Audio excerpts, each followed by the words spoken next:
Hello and welcome to the Etsy Basics series, where I take you step by step through all of the little intricate details you need to know in order to open a successful Etsy shop. Today we're talking about your shop members and your story, and this is a really important part of your shop when it comes to connecting with your potential customers and telling your story, which really is what Handmade is all about. It's about buying from a real human being and making a real connection with somebody and supporting a real person. So it's important to fill this out, not only for that reason, but also it's an Etsy requirement, and I'll talk a little bit about that in a minute. Before we dive into it, if you are new to Etsy and you'd like a little bit of help getting started, don't miss my Etsy Quick Start Guide. It's a checklist that will take you step by step through all the little things you need to do when you're setting up your Etsy shop. You can download a free copy of that right now. The link is in the description and I'll pop it here on the screen as well. Okay, here we are in the shop member section. Now to get here, you just click on settings in your dashboard and click on about your shop, and that's what brings us to this section. So here we have the shop members and we also have your story. So let's start with your shop members. Now head on over here. This is the Etsy rules. So Etsy themselves state that you must list all of the people involved in your shop in your about section, along with the roles each shop member plays in your business. Your shop members are different from your production partners if you work with any. Now, production partners, that's somebody who manufactures your designs for you. So you're the designer, they do the manufacturing.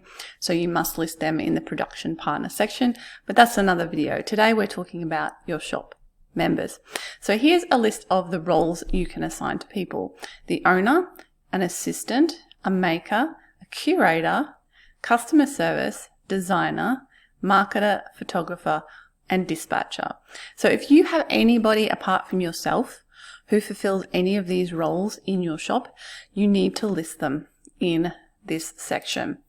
Okay, so we've got an example here of me and my husband Nick, who works with me in the business. So I am listed as owner, designer, and customer service. He's listed as maker, packer, and an owner as well.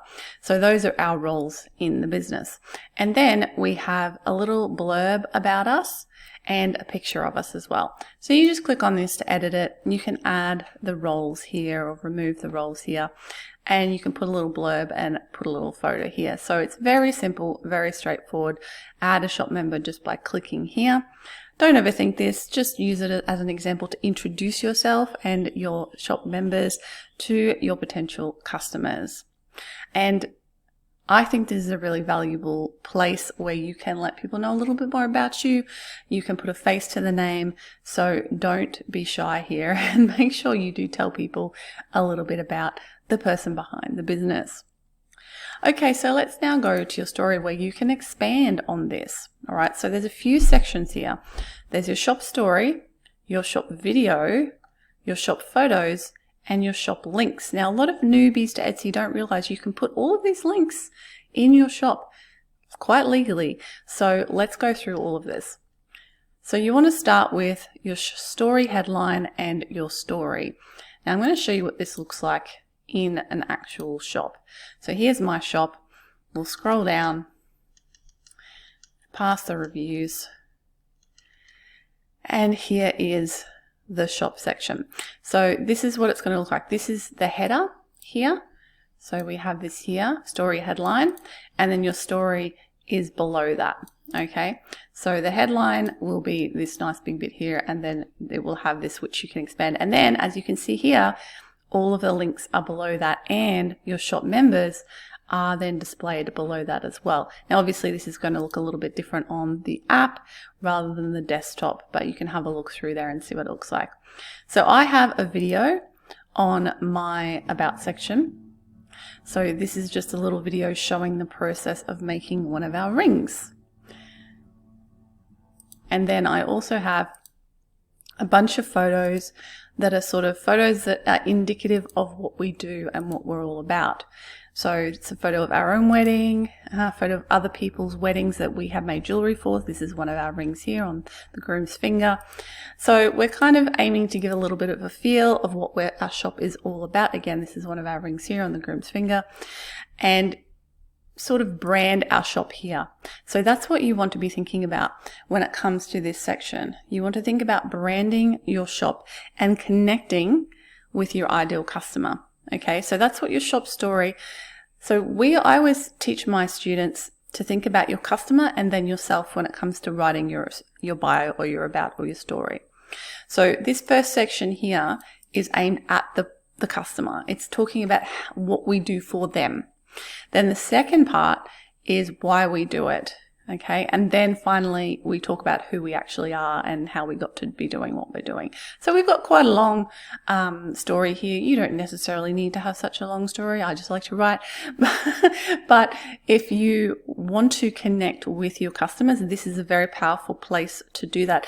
There's nothing more disappointing as far as I'm concerned.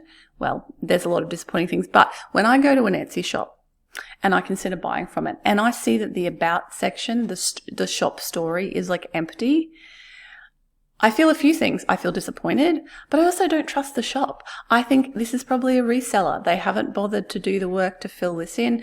You can also usually tell because they're selling stuff for really cheap, and I think it's just a really bad look. So don't do that yourself. Don't leave this blank. People will make up a story as to why you have left it blank if you do. So put something here. Tell a little story here. You can always change it later. This is something to always remember when it comes to working on your shop. It's never finished. You can always come back and iterate it.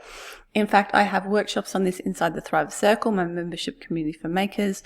Got a workshop on creating your story, working out who your ideal customer is, all of those important things. We have video workshops on that over there. I'll leave a link to it below if you're interested in learning more about all of those sorts of things, if you find this a struggle. So we can teach you all about that over there. Now let's move down to the videos and the photos. So obviously, ideally, if you have a video, that's fantastic because we're in the age of video. Everybody's watching videos. They like watching videos. And it gives that behind the scenes feel. Okay, so they have a few little bits of information here for you. There's a FAQ for ideas to get you started. There's a terms of use. Make sure you abide by that. And then they have on the Sell on Etsy app on the iPhone, there are tools that'll help you make your first video. Of course, for those of us on Android, we just have to figure it out for ourselves.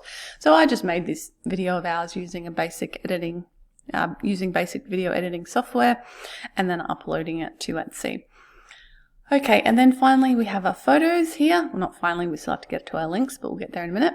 We have our photos here, and you can write a little caption if you like as well to explain what the photo is all about. Again, another opportunity to tell your story. And of course, for me, because I'm using third-party photography by professional photographers, I have them listed here and I have their permission to use their photos. So this is, again, a really important part of branding your shop. So make sure that you are sharing photos that give people the sense of what you're all about and what your unique selling propositions are. Okay, so finally we have our links. So this is where you can share all your external links. You can share your social media, your blog if you have one, and your website. So it's actually okay if you sell on another platform or on your own website. It's okay to link to your website on your Etsy shop. What's not okay is if you try to direct people to buy from your website rather than your Etsy shop. Okay, so you can list your website URL anywhere on your Etsy shop, but you can't encourage people to buy from them. You can't say, hey, go over here for this, that, or whatever, or buy from me here instead. So that is just something to be aware of. And those are the basics you need to know to get your shop story and your members set up and ready to go. As I said, if you want more help with that, I have numerous workshops in the Thrive Circle. We have a workshop on crafting your brand promise, which is the beginning of all of your branding, workshop on crafting your about page, which is the story you're going to be telling here. We've got a workshop on how to find out who your ideal customer is, and that will help you in this process because you'll know who you're talking to and who you're trying to attract to your shop, which will affect your branding. All of that's available over at thrivecircle.com to members. You can get access immediately on becoming a member over there. And of course, don't miss, remember, the free download of the Etsy Quick Start Guide. I'll leave a link to that below. Now, if you enjoyed this one, make sure to check out all the other videos in my Etsy Basics series, which you can do right here. Make sure to subscribe so you don't miss any future videos. Thanks so much for watching. Give me a thumbs up if you enjoyed this one and tell me your biggest takeaway in the comments. I'll catch you in the next video. Bye for now.